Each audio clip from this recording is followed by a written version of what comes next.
皆さんこんにちは。写真家の井上博樹です。今回の写真表現ゼミでは、これからカメラを始めるあなたへと題して、写真撮影をこれから始めたいと思っているあなたに、写真の楽しさを全開にするためのシンプルなステップをご紹介したいと思います。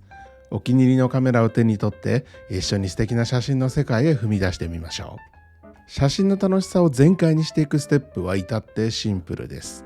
今回は5つのステップでご紹介しましょう。まず1つ目に好きなものを撮ってみよう。2つ目に好きな写真を真似てみよう。3つ目に連写で撮ってみよう。4つ目に編集をしてみよう。5つ目に人に見せてみようということで、この5つのステップ、とってもシンプルですが、これらに少しずつ挑戦していくことで写真撮影はぐっと楽しくなります。では見てみましょう。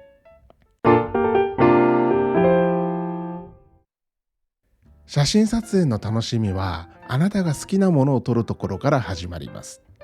興味を引くもの、心を動かされるものをカメラに収めてみてください。それが最初の一歩です。こちらの写真、飛行機の写真を撮りたかった井上少年、これはね、確か小学校4年生の時だったと思うんですが、その井上少年が撮っていた YS11、これは1989年頃、札幌の丘珠空港で撮影した一枚です。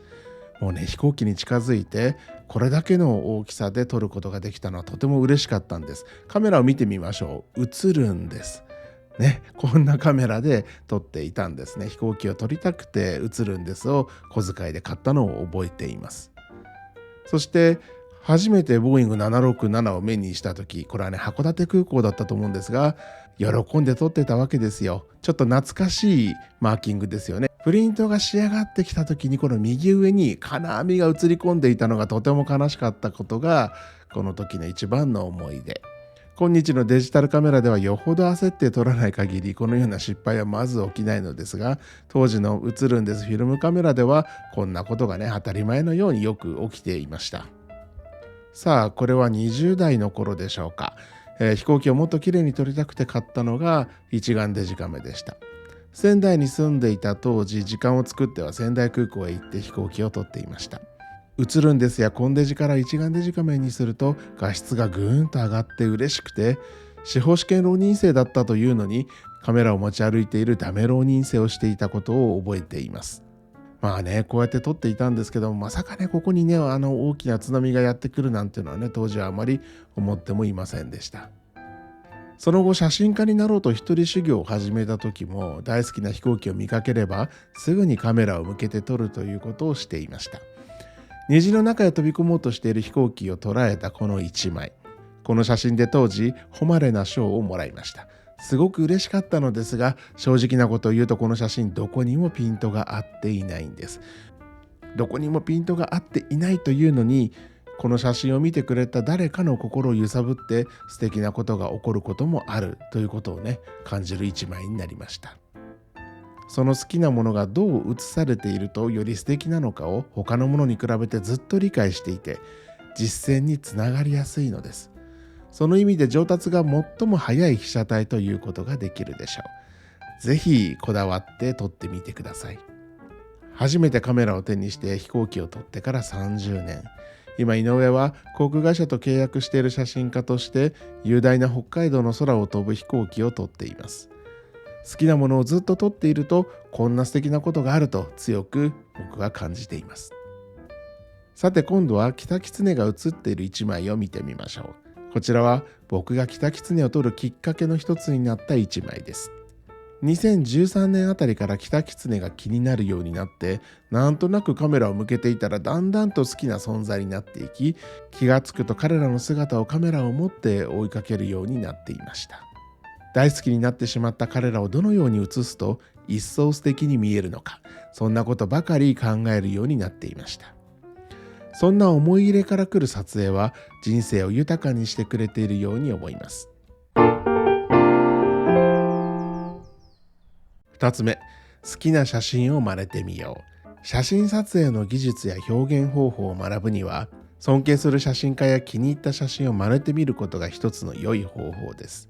その過程で写真に込められた意図や技術を理解することができるからです。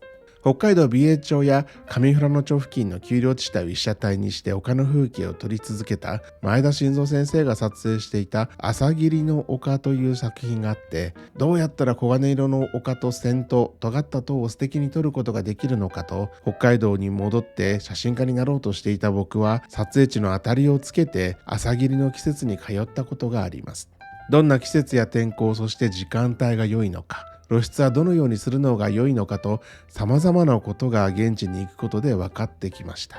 この一枚はそのような中で撮影条件が揃って撮影できたものです。参考にしていた前田晋三先生の写真とは画角も色合いも異なるものですが、その過程の中でここの場所に立つという意味で多くのことを学ぶことができたなと思っています。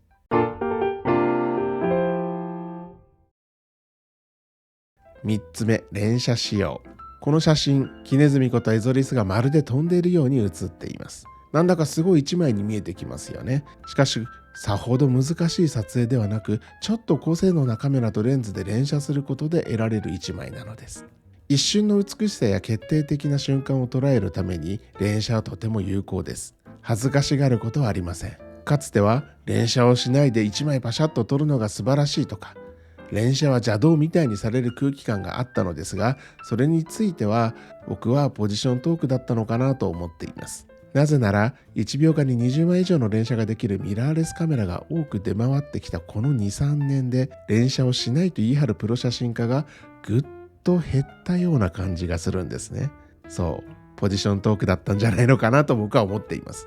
写真は撮影のプロセスを楽しむこともできるわけですが、本来的には大切なのはどんな一枚を残したかという結果が大切なはずです。良い結果のために連写をして、その中から最高の一枚を見つけ出したいものです。この一枚がどのような連写で撮影されて選ばれたのかを見ていきましょう。まずこれ1枚目。いきなりいいタイミングですよね。シュパッとスーパーマンのように飛んでいます。なんとなくピントが合ってるものの少し甘い感じがします。お、いいですね。これはちょっといいカットとして残しておきたい。今度は足先にピントがあったようにも見える一枚になりました。続けて見ていきましょう。お、これいいかもしれませんね。そして、面白い瞬間。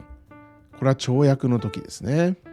これ結構筋肉質だということがわかる一枚だと思います。そして加速が速すぎて瞳からピントが外れたのが映っていて、次のカット、これいいじゃないですか。飛んでる感じがありますよね。これもね、いいカットとして残しておきましょう。そしてこれ、瞳にバッチリピントが合っていて、しかもちゃんと飛んでいます。これ採用カットにしましょう。ということで、これが採用カットになったんですね。じゃあ次見ていきましょう。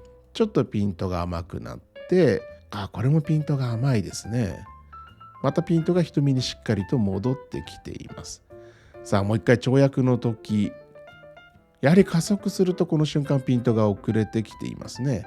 でこちらピントはまあまあだけど、ちょっと姿勢がさっきよりだらっとしてるかな。こんなこと言ったらこのキネズミに申し訳ないですよね。ごめん。でこれも悪くないかな。ちょっとね良いカットがあったとして印をつけておくか。こんな感じ。こうやって見てくるわけですよ。井上が様々な瞬間をリリースしているわけですが、その多くがこういった連写をしているものの中から選択しているということがわかると思います。より良い結果を得るために、皆さんお持ちのカメラの性能を最大限に生かす連写をして、その中から最高の一枚を見つけ出しましょう。この中であなたの審美眼もどんどん育つはずです。4つ目、編集してみよう。撮影した写真をさらに引き立てるために編集のステップに挑戦してみてください。色味や明るさの調整、トリミングを行うことで写真に新たな命を吹き込むことができます。さあこの作例、子狐たちの喧嘩が突然始まってしまった時の一枚です。これは撮ったままの状態、いわゆる撮って出しです。シャッター速度1250分の1秒、ISO 感度を上限の1600に固定していて、2頭にピントを確実に合わせたかったので F 値を 6.3 としました。その結果、夕方の少し暗くなり始めてた時間だったので、少しね、暗い感じに映っています。井上はロー撮影をして、その後に PC でロー現像することが多いです。多くの場合、Adobe Lightroom Classic でそのロー現像をしています。これはロー現像で明るさを調整してみたもの、だいぶ見やすくなっていると思います。でもまだ色味がね少し違いますよね。そう、これで色味、特にね狐の色と緑色を別々に調整するということをしています。狐の色だけをうまく調整してしまうと緑がおかしくなってしまったりするので、狐と緑は別々に調整するというのがおすすめ。こうすることで取って出しの写真よりずっと生き生きとしてくることを感じていただけると思います。この編集や仕上げの方向性が安定してくると、それは作風や個性というものになっていきます。まさに写真に新たな命を吹き込むというわけです。さあ次にトリミングについても見ていきましょう。トリミングも連写と同様に少し前までは邪道扱いされることが多かった印象です。でもトリミングをすることで写真が良くなるなら、それは大いに歓迎すべき編集手法だと思います。後でトリミングをすれば良いと思って撮っていたらうまくならないよとねおっしゃる方がいらっしゃるのもわかるのですが、でも撮影の機会は一瞬だけ。後に同じ瞬間がやってくるまで次の練習はできないのです。もっと言うならその瞬間は二度とやってこないかもしれない。これ致命的ですよね。だったら現場では確実にその瞬間を写し止めて、後で編集の時にゆっくりトリミングの試行錯誤を行えばいいのかなと僕は思っています。トリミングを邪道としてノートリですえへんという時代は画素数が少ない時代、フラッグシップ機で2000万画素を少し超えるあたりの頃に多かったような気がします。各社から5000万画素を超える超高画素機がどんどん出てくると、ノートリミングを誇るような声はあまり聞こえなくなってきたように思います。これもやはり先ほどの連写の話と同じでポジショントークだったのかなと僕は思っています。あれ？誰か来たかもしれない。危ない。この手の話はこれぐらいにしておかないとキーッとなる方がいたりしてね、怖いんです。もうやめときましょうね。さあこちらの作例を見ていきましょう。小狐の小さな大冒険、素敵な瞬間です。この写真、4K のディスプレイでこの動画を見ている方にも十分に改造して見えていることと思います。でもこの作例は大きく大胆なトリミングをしています。トリミング前の元の写真がこちら。小狐はこんなに小さく写っていました。4240万画素の長辺7952ピクセルからいわゆる 4K の3840ピクセルに大胆なトリミングをしているのです。これだけトリミングをしても十分に鑑賞に耐えることがわかると思います。これから写真を本格的に始める皆様にはぜひとも大胆にトリミングを楽しんでいただければと思います。トリミングをするその試行錯誤が皆さんの写真の連度をどんどん上げていくはずです。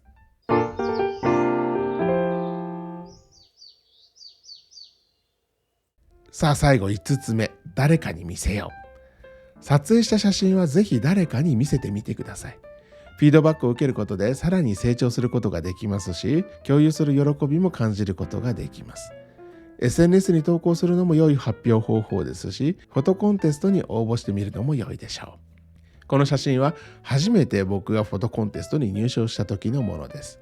2011年の仙台広瀬川灯籠流しを撮ったものでした。灯籠が日本列島の形のように流れ着いていたのを撮った一枚です。写真展もいいものです。こちら2015年に写真屋さんの軒先のショーウィンドウを借りて僕が初めて開催したささやかな写真展の時のものです。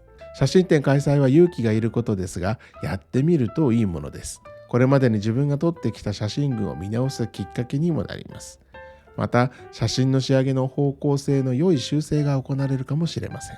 何より、自分の写真群を様々な方々に見てもらうことで、新たな気づきもあることでしょうし、新たな仲間も生まれることがあります。ファンになってくださる方もきっといらっしゃるでしょう。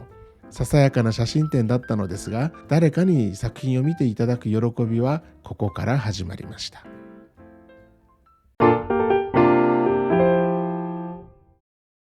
今回は写真撮影を始めて写真の楽しさを全開にするためのシンプルなステップをご紹介しました。写真は私たちの日常に新しい視点をもたらし、見過ごしていた美しさを発見する手助けをしてくれます。今回ご紹介したステップを一歩一歩歩むことで、写真撮影という趣味がカメラを手にしたあなたにとってより豊かなものになることを願っています。このチャンネルでは次回も新たなテーマとともに写真表現の楽しさについてお話をしていきます。楽しかった、これからも知りたいという方はいいねを、そしてチャンネル登録をよろしくお願いします。ではまた。